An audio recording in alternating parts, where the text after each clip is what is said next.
Hello बच्चों, good afternoon to all of you. आज का हमारा मेन टॉपिक है बायो-सवार्ट्स लॉ। ये बायो-सवार्ट्स लॉ जो है वो क्या होता है।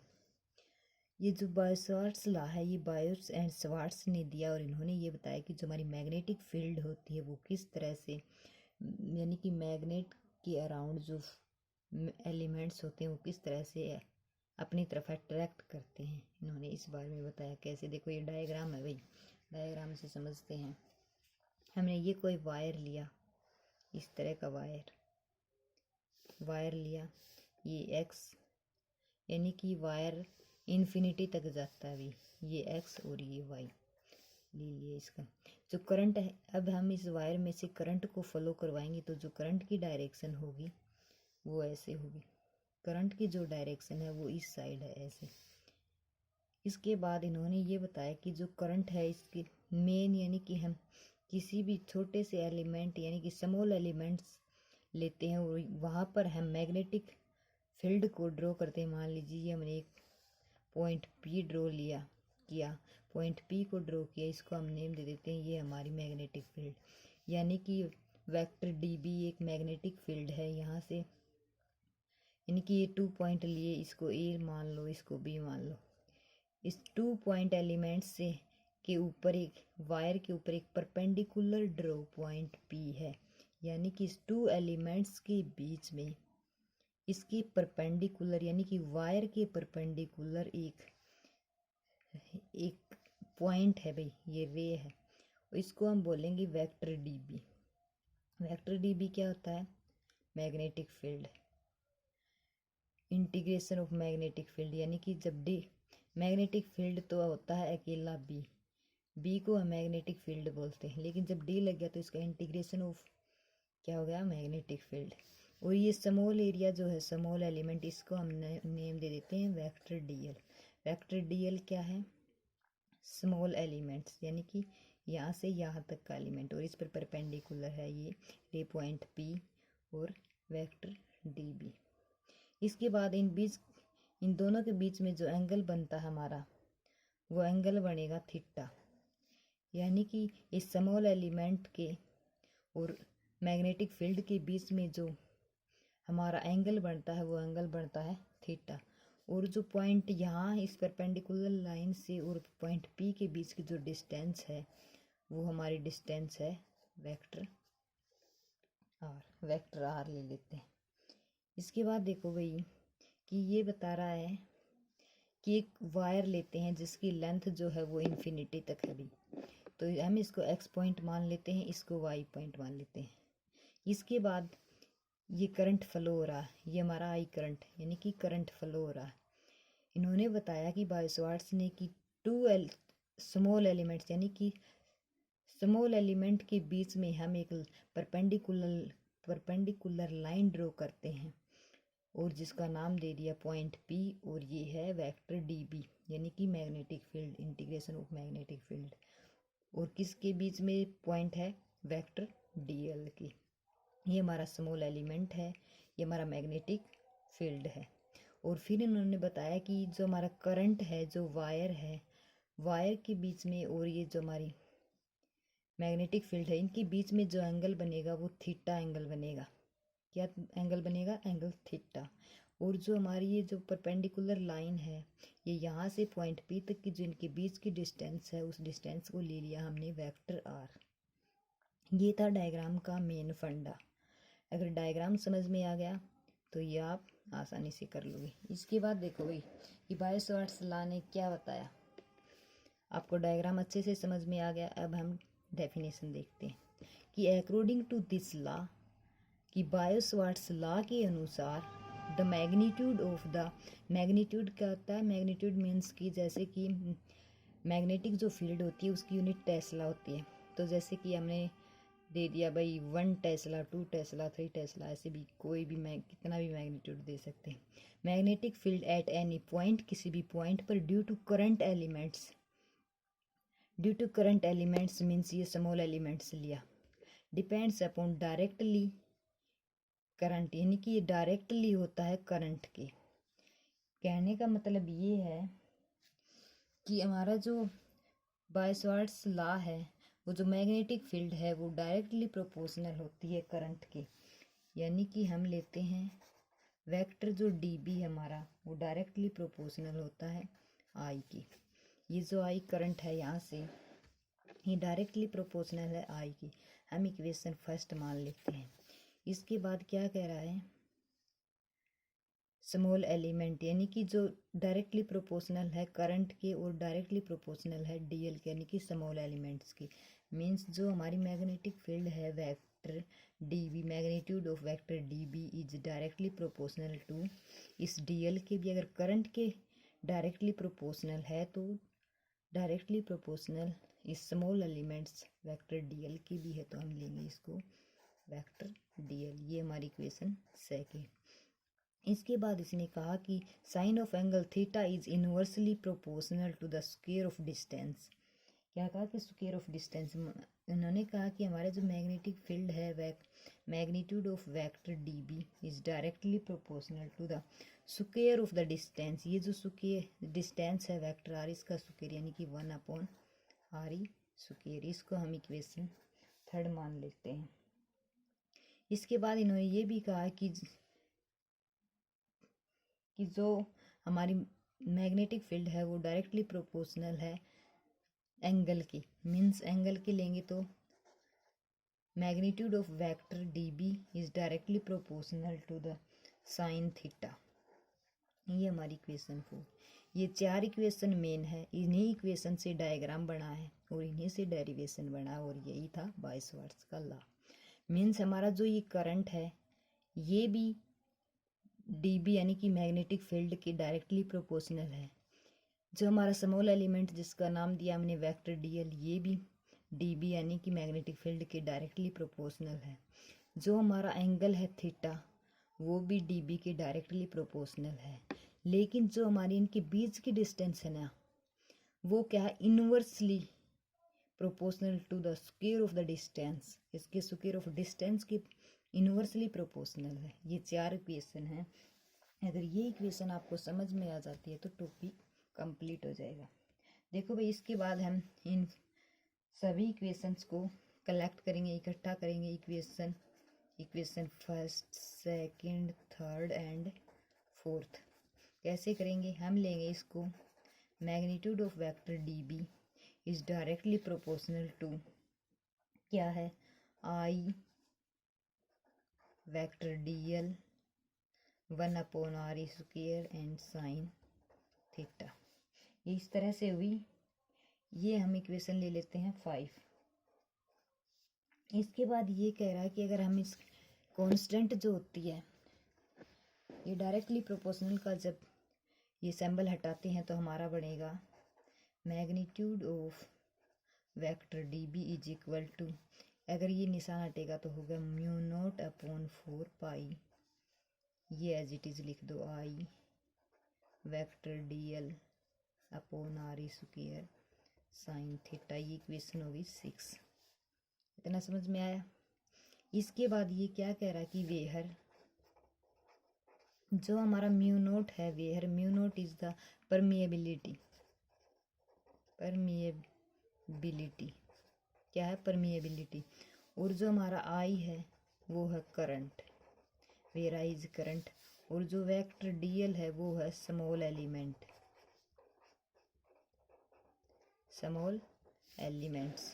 और जो आर है वो है डिस्टेंस है 2 पॉइंट के बीच की। और जो साइन थीटा है, जो थीटा है वो हमारा एंगल है। और जो वेक्टर डी बी है वो है magnetic field.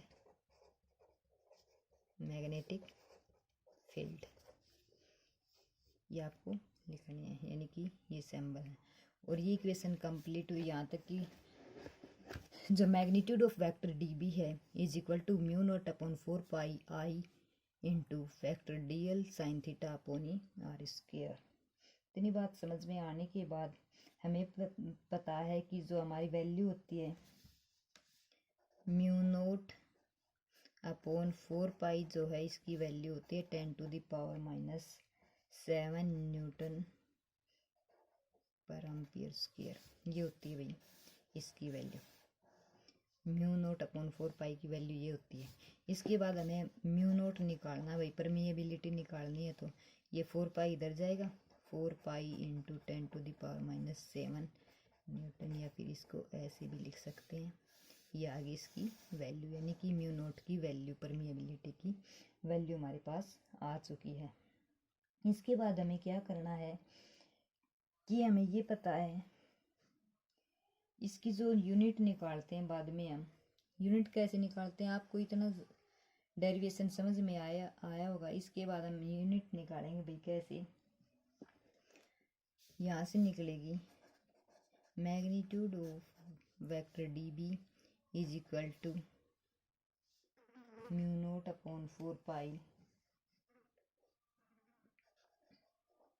Mu naught upon 4 pi I vector D L sine theta upon R square. ये वैल्यू थी, ये हमारी इक्वेशन थी। यहाँ से जो साइन थीटा हमारा, साइन थीटा करना है तो कोई यूनिट होती है और ना ही कोई डायमेंशन फॉर्मूला होता है, तो हम इसको हटा देते हैं। वैसे ही जो हमारी 4 पाई है, 4 पाई की भी ना ही तो यूनिट होती है और ना ही डायमेंशन फॉर्मूला होता है। तो ये क्या होगा, D B is equal to mu naught upon into I vector D L upon R square. ये इक्वेशन बनेगी हमारे पास। हम ले लेते हैं इक्वेशन 7। इतना समझ में आने के बाद देखो भाई, हमें म्यू नोट निकालना मीन्स हमें परमिएबिलिटी निकालनी है। तो अगर म्यू नोट निकालेंगे तो ये वैल्यू ये इस साइड, यानी कि हम ले लेते हैं vector D B into R square upon I N D L. इतना आ गया। इसके बाद देखो भैया, अब हम इसकी यूनिट निकालेंगे, यूनिट ऑफ परमिएबिलिटी। तो जो म्यू नोट है, हमें ये पता है जो वेक्टर डी बी होता है इसकी यूनिट क्या होती है, यानी कि ये डी बी क्या है, मैग्नेटिक फील्ड। मैग्नेटिक फील्ड की जो यूनिट होती है वो टेस्ला होती है। और आर स्क्वायर को हम लिख सकते हैं मीटर स्क्वायर, यानी कि मीटर में मेजर करते हैं हम डिस्टेंस को। अपॉन आई को हमें पता है एम्पियर में मेजर करते हैं करंट को। और जो डी एल है ये क्या है, इसको हम मीटर में, लेंथ कोई भी हो मीटर में मेजर करते हैं। एम से एम गया तो हमारी जो एम म्यू नोट की यूनिट बची वो होगी टेस्ला मीटर एम्पियर माइनस 1। इसको ऊपर लेंगे, ये होगी इसकी unit, unit of mu naught. Mu naught को डिनोट करते हैं, ये होती है परमिएबिलिटी, और ये है इसकी यूनिट। ये क्या है, यूनिट है। इसके बाद हमें निकालना है वही डायमेंशंस फॉर्मूला। क्या निकालेंगे, इसके बाद हम निकालेंगे dimensional formula of mu naught, यानी कि परमिएबिलिटी का ही हमें डायमेंशंस फॉर्मूला निकालना है। अब हमें इसी इक्वेशन से निकालना है। हमें इसी इक्वेशन से, तो हमने इसकी निकाली थी इक्वेशन 8 ले लिए, यूनिट निकाली थी, और इसी से डायमेंशंस फॉर्मूला निकालेंगे। तो ये क्या है, vector D B into R square upon I into D L, I into D L होती है। कैसे निकलता है, हमें ये पता है कि जो डी बी यानी कि मैग्नेटिक फील्ड का जो डायमेंशंस फॉर्मूला होता है वो क्या होता है, वो होता है जैसे मैंने बताया था भाई, यहाँ पे देखो मैंने बताया था मैग्नेटिक फील्ड। मैग्नेटिक फील्ड का जो फॉर्मूला मैंने निकालना बताया था कि हमें ये याद रखना है, मैग्नेटिक मीन्स हमें पता है ML T E, ये तो हमारे होते हैं मास लेंथ टाइम एरिया, ये होती है हमारे डायमेंशंस। तो हमें पता M कितनी बार आया मैग्नेटिक में, एक बार, तो इसकी यूनिट, इसकी जो पावर होगी वो 1। L कितनी बार आया ही नहीं, मीन्स इसकी 0। T कितनी बार आया, एक बार आया, तो हमें ये याद रखना था भाई T की -2 होगी, और एक बार आया तो इसकी -1। ये था हमारा मैग्नेटिक फील्ड का डायमेंशंस फॉर्मूला। तो ये वाला फॉर्मूला यहाँ पे पुट करना है। तो देखो mu naught is equal to vector D B, नहीं ये फॉर्मूला पुट करो, M1 L0 T -2 E -1 into R square का क्या होता है, लेंथ स्क्वायर। इसके बाद आई का एम्पियर, dl का l, एक l से l कैंसिल, तो ये फॉर्मूला क्या बनेगा, और कैंसिल नहीं होता है, म्यू नोट का बनेगा m1 l0 t-2, और ये ऊपर जाएगा ये -1, यानी कि ये -1 -2, एक ही -2। ये जो डायमेंशंस फॉर्मूला है ये है म्यू नोट का, यानी कि परमिएबिलिटी का। ये था हमारा पूरा टॉपिक। इस टॉपिक में से आपको क्या समझ नहीं आया? इसके बाद क्या है, हमारे कुछ सिमिलरिटीज और डिससिमिलरिटीज हैं। जैसे कि पीछे हमने किया था इलेक्ट्रोस्टैटिक फील्ड। इलेक्ट्रोस्टैटिक फील्ड जो थी वो एक स्केलर क्वांटिटी थी, और जो हमारी बायो-सवार्ट्स ने जो दी है मैग्नेटिक फील्ड है, मीन्स यहाँ पर वेक्टर लगे हर जगह। तो आपको याद रखना है कि magnetic field is a vector quantity, magnetic field is a vector quantity. और जो इलेक्ट्रोस्टैटिक फील्ड बोलते हैं या फिर इलेक्ट्रिक फील्ड जो होती है वो एक स्केलर क्वांटिटी होती है। एक तो मेन पॉइंट ये है।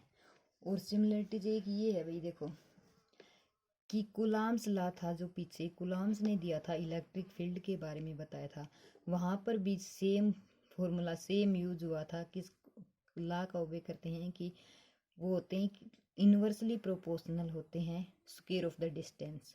और इसी प्रकार जो बायो-सवार्ट्स लॉ है जिसमें मैग्नेटिक फील्ड के बारे में बताया गया है, वो भी उसी लॉ का, वो भी किसका, उसी लॉ का ओबे करता है। मीन्स ये भी होता है dB जो होता है magnetic field is inversely proportional the square of the distance, यानी कि उसमें भी स्क्वायर ऑफ द डिस्टेंस था इलेक्ट्रिक में, और मैग्नेटिक में भी स्क्वायर ऑफ द डिस्टेंस।